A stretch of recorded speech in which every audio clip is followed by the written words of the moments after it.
Well, let's go, Commanders fans. A happy Friday. I still am under the weather here, so my voice does not sound normal yet. But I just wanted to talk about a few things here. So I am doing my positional breakdown. I'm not going to do a full 53-man roster, but just positional who I think is going to make the roster. So I already did receivers, which 6 or 7 receivers, or 5 or 6. Now I'm going to do which 3 or 4 running backs make the roster. And yes, I do want to chime in on Caleb Williams. The only reason why I'm going to chime in on Caleb Williams is because of how Bears fans talk trash. And our quarterbacks, Jaden Daniels and Caleb Williams, will be connected to each other for the rest of their careers, the rest of their lives, because they were picked 1 and 2, just like Trubisky and Pat Mahomes, or Trubisky and who was drafted after or before Trubisky. Who was drafted after Trubisky was I can't remember who else was in that draft class, but Trubisky and Pat Mahomes will be compared for the rest of their lives like they have been, because the Bears once again made a similar mistake. Excuse me, taking Caleb Williams instead of taking Jaden Daniels. Now, at the time, of course, everybody thought Caleb Williams was supposed to be a generational talent, and he still could be. He's only been through 1 year of his career. Now, it's not looking great. He didn't have a particularly great rookie season. Jaden Daniels had a 10-time better season. He had Rookie of the Year. He was in MVP, legitimate MVP conversations. Everybody knew he wasn't going to win. It was probably going to go to Lamar, Josh Allen, like it did go to. But he was in legitimate conversations. Just to be a rookie and be in MVP conversations is insane.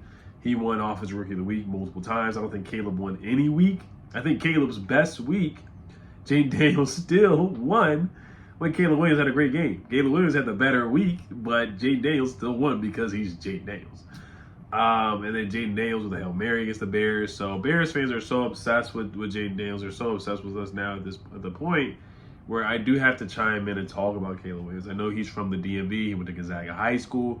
So I I high-key do root for him. I really do, because he's from the DMV. And if you're from the DMV, I always, the DC, Maryland, Virginia area, if you don't know what that is, I always root for those guys. And I always say to my video, I'm like, hey, this guy went to this high school. He went to that high school. He is from here. Stuff like that. Even Stephon Diggs. I'm not the biggest fan of Stephon Diggs, but he went to Good Counsel High School. I always say stuff like that. But yeah, this article that just came out, if you guys didn't know, Caleb Williams and his dad, I think his name is Carl Williams. Let me make sure that's correct. Carl Williams. He told Seth Wickerman, the author of America's Kings, a biography of the quarterback. He says Chicago's the place where quarterback's going to die. Now, is he wrong about that statement? No, he's right. I mean, the best quarterback they had is, Jim McMahon and Rex Grossman, and those quarterbacks from eons ago. It's basically our quarterback situation before Jaden Daniels got here, or 1 good season of RG3, or 2 or 3 solid seasons of Kirk Cousins. It's the quarterback carousel over and over and over and over again. Same thing with the Bears. They have not been able to get right at the quarterback position. They just have not. And Carl Williams, Caleb's dad, who Caleb, has the same thought process as his dad, they wanted to find any way not to play for the Bears. Like, it was so bad to the point where they got with the collective bargaining agreement, the CBA, is that what it's called? And tried to find their way to the United Football League. Like, they tried to play for the UFL. The UFL. That's how bad it was. The article says, Caleb Williams and his dad were consulting with lawyers to figure out a way around the league's collective bargaining agreement while considering signing with the UFL. Details from a forthcoming book reveal. Like, bro was trying to play for the DC Defenders. Like, he was trying to play for the DC Defenders rather than playing for the Bears. And then sign as a free agent the following year and break rules and change the rule book just because he didn't want to play for the Bears. Now, Eli Manning, he tried to do something similar. Was it Eli Manning? Yeah, Eli Manning, where they forced a trade, and Carl Williams consulted with Eli Manning's dad to see how they did that, And, they just weren't able to do that. The Bears were like, hey, we're taking you number 1. You the best. We feel like you are the best player available. You are the generational talent that everybody said, all the scouts said. And you have no choice. We're taking you number 1. But Caleb Williams, he wanted to play for the DC Defenders, the St. Louis Battlehawks, rather than play in the NFL. That's how bad he did not want to go to the Bad News Bears. And Bears fans are trying to argue with us and hype up Caleb Williams compared to Jaden Daniels, where our guy embraced And the whole film thing, there's a part in the article too where it says he didn't know how to watch film. At times, Caleb Williams said he would watch film alone with no instruction or guidance from the coaches. Quote, no one tells me what to watch, end quote. Caleb Williams told his dad, I just turn it on. We compared to our guy who has VR, and you know him and Cliff are like this, who has virtual reality, and now other teams are trying to do it. Jalen Milroe was told to do virtual reality, just like Jaden Daniels does. Other teams are starting to do the VR because our guy did that. He set the trend and did that. And people are trying to copy and follow him. And like I said, I hate to bag on Caleb Williams. I hate to do it. I don't want to do it. But it's so bad to the point where he said he just didn't know what to watch. No one tells me what to watch. No one tells me what to watch. So I hate when stuff like this comes out, man. I've seen this story. We've seen this story with quarterbacks and leaks. When leaks start to come out and books start to come out and anonymous sources start to come out. I don't think anybody was anonymous, actually. I think people just the guy who wrote this book put name to name, paper to pen and pen to paper and name to name. He named people. So there was no anonymous sources in this one, actually. But you guys get the point. When we've seen anonymous sources, leaks, and coaches and whoever speaking out, players, their career is just not in well. And I hate to say it, but that's the type of time it's on right now. That's the timeline. I really hate to see this. But when stuff like this comes out, there's usually no recovery, in my opinion. I know they have a new coach in there with Ben Johnson. It's a different staff. But typically, typically when you have a player that has like different coaches or different coordinators, that usually doesn't end up going great either. That situation, that's why I'm happy that Jaden started out with a coach that he knew. Like everybody came at the same time. Adam Peters the same time. Dan Quinn the same time.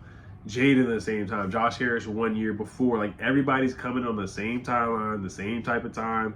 It's not a holdover coach who you know is a dead man walking. Like when we knew Jay Gruden was a dead man walking and we drafted Dwayne Haskins. Like no, this is an offensive coordinator coming at the same time. Cliff at the same time as Jaden. Like that is the way that organizations usually are supposed to do it.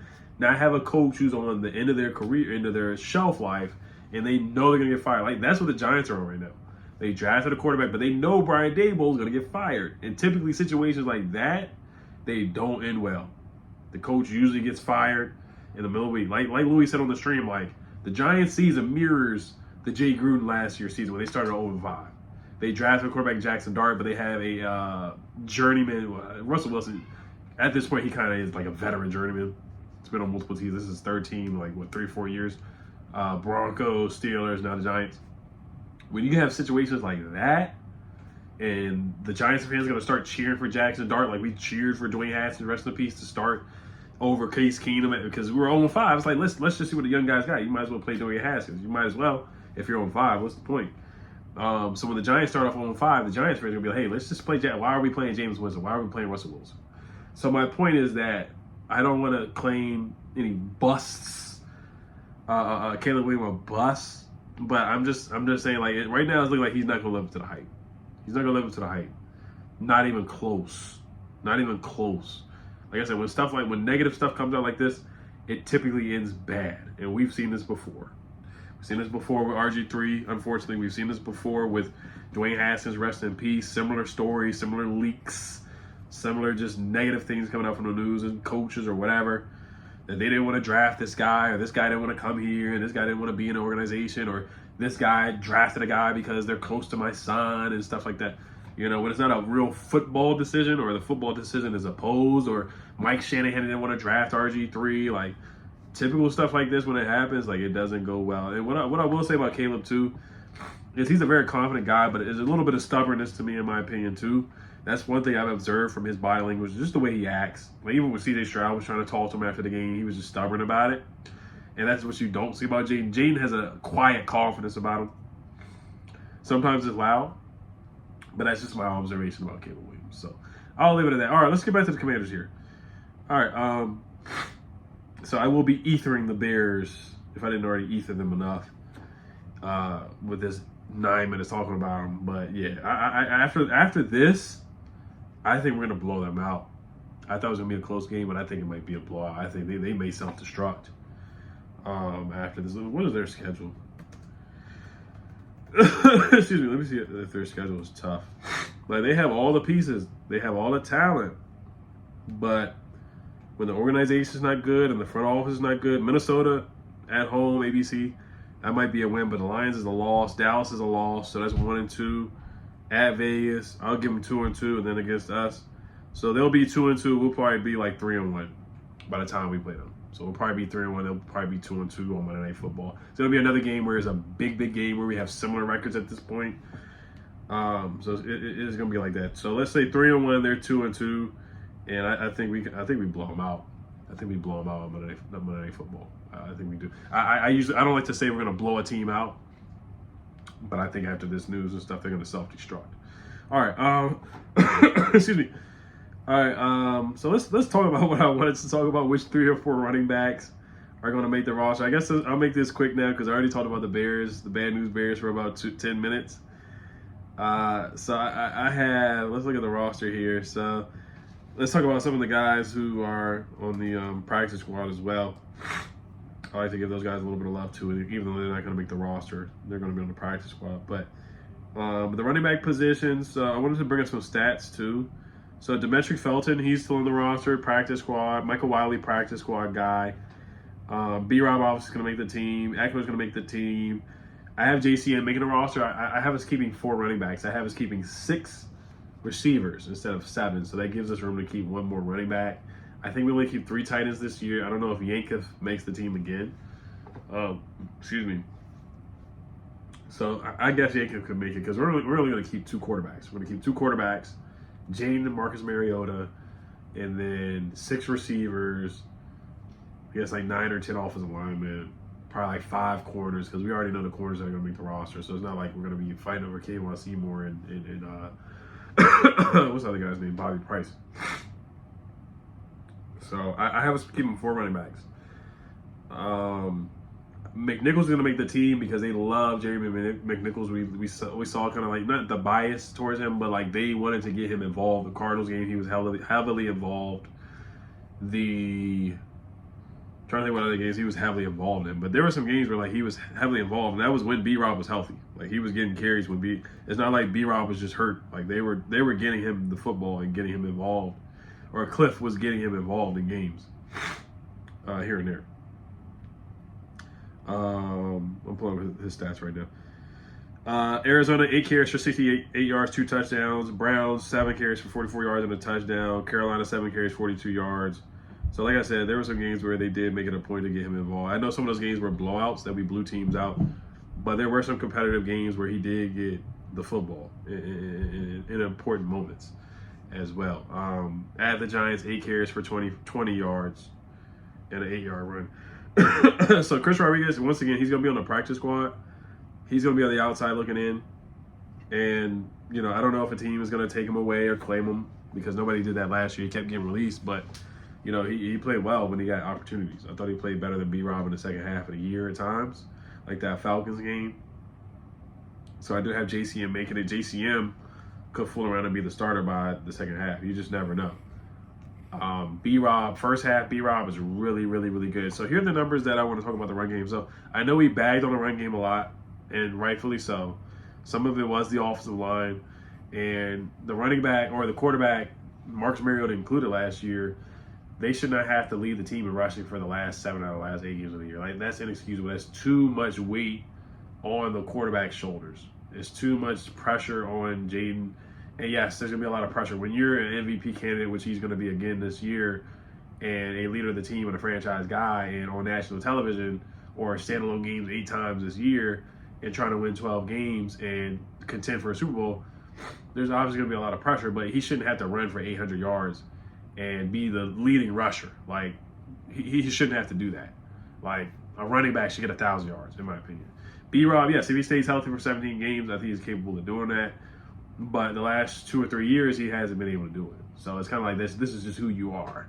This is the expectation for B-Rob. And I know he can't control injuries, but you have to draft and build your team around like, hey, we know B-Rob just can't handle a full season of carries. So that's why they brought in JCM. Because B-Rob gets burnt out by game 8. B-Rob was really good, like really, really, really good for like the first 8 games of the season. The Giants game, the first game, he was really good. The Cardinals game, he was really good. The Browns game, he was really good. He had some really, really, really good games to start off, where he really was impressive. Like, excuse me, the Panthers who were awful. Like, he had a good game that game too, but he started to get hurt. You know, the Giants game, didn't play at the Giants. Steelers wasn't much of a factor. I can't remember if he even played that game. I think he did play. No, he didn't play. Actually, no, I can't remember. He wasn't much of a factor. At Philly wasn't a factor. And then Dallas, yeah, he fumbled against Philly. So you got to have more of a punch. And I think JCM definitely going to provide more of that punch. He's going to change the pace. He's going to break tackles. He can play all 3 downs. He's so elusive. Just the numbers, like the East-West Shrine Bowl game that he played on last year, is the MVP. The first game of the season, he balled out against his former team. You look at the movement just in the rookie minicamp, you see how elusive he can be, and just the movement is different from B-Rob. Just shiftier, quicker, twitchier than B-Rob. B-Rob's going to be your physical back, and JCM's physical too. He's looking for contact. So he's just going to be your change of pace guy, just bring some speed and capable of hitting home runs more and won't be hawked from behind like B-Rob does. And just, you know, looking like he has cement feet. You know, he just looked like he had cement feet after game 7 or 8. You know, like I said, I hate to rag on B-Rob, but I'm just being objective and being real. Less carries will be better for B-Rob this year, I think. And McNichols is still going to get his carries, not many.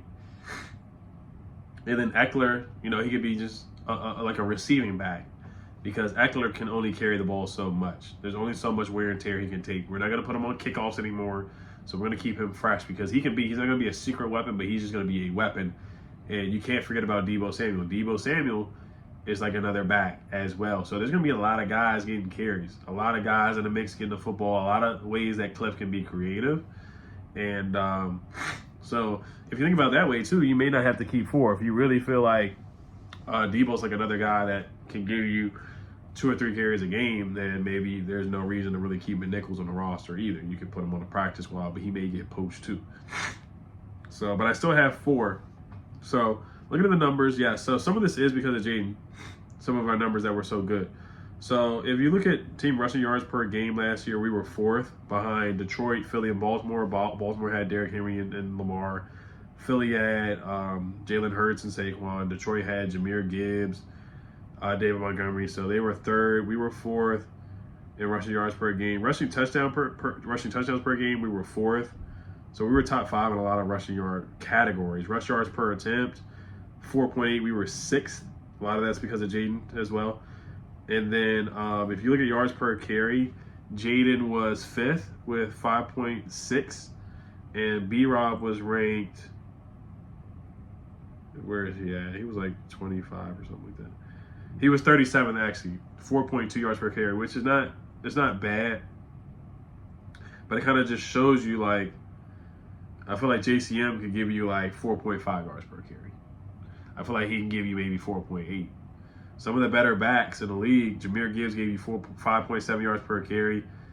Bucky Irving, 5.4. James Cook from the Buffalo Bills, 4.9 yards per carry. Now, Bijan Robinson, 4.8 yards per carry. Now, yards per carry is not the be a Chuba Hubbard, who was really good last year for the Panthers, 4.8. Jonathan Taylor, who's a dog, 4.7. James Conner, who's a dog, 4.6. J.K. Dobbins, 4.6. Devin A-Chain, 4.5. Josh Jacobs, 4.4 yards per carry. Tyrone Tracy, 4.4. Now, like I said, B-Rob's not too far off. I'm nitpicking a little bit. Joe Mixon, 4.2. So that stat doesn't mean you're bad, but I feel like JCM can give you a little bit more yards per carry, if you guys see what I'm saying here. Just more pop in the running game. So especially since you have a quarterback that is like another runner out there, like, our running back should not be getting stifled in the running game. Yes, some of it was the offensive line. Offensive line blocking should be better in the run game as well. So that's just my synopsis on the running backs. I'm excited for JCM and to see what he can do, but he's going to be our X factor this year. He really is going to be our wild card. And yes, B-Rob's going to do what he does in the first half and get things done. You know, goal line situations, 3rd and 1, 4th and 1. We have so many things we can do on 4th down. It's not even funny that Cliff has in his bag anyway. So, not just from a running back standpoint. But there is an article, that came out. I'll read this real quick and then wrap this up for you guys. It says, so running back tiers. So Merritt, he is in the tier of developmental and depth players. This is an article by ESPN. So it says Ja'Cory Crossky-Merritt, JCM, he's projected to have 8 carries, 34 yards on the season. No touchdowns, no receptions, no yards, no touchdowns. Yeah, this is a terrible projection. It really is.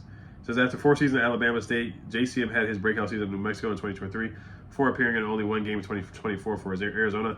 He's elite 2023 efficiency, 8.2 yards per carry is notable, but he's an older developmental back at 24, with B-Rob and Eckler leading the depth chart and Jeremy McNichols and Chris Rodriguez being in the mix. JCM is not a lock to make Washington's 53-man roster. This is ridiculous, whoever wrote this article. This article is by Mike Clay. Came out on May 16th today at 6:35 a.m. Mike Clay, he just doesn't know what he's talking about. He's just not plugged in. He's just not. So this article, yeah, you got to throw it. You just got to throw it in the trash. No disrespect to Mike Clay, but he's making a roster. Like, they have a big plan for him, and he should not have been a 7th-round pick. If the eligibility thing didn't happen, he would have played. He would have been a 4th-round pick. So that's that on that. So, all right, you guys let me know what you guys think. Like I said, it went to 21 minutes. I did not plan for it to be this long of a video, but I hope everybody has a great weekend. Hello, Commanders. Peace. And go DC Defenders. I should be making a video about the DC Defenders. We'll see. All right, you guys. Hello, Commanders. Peace.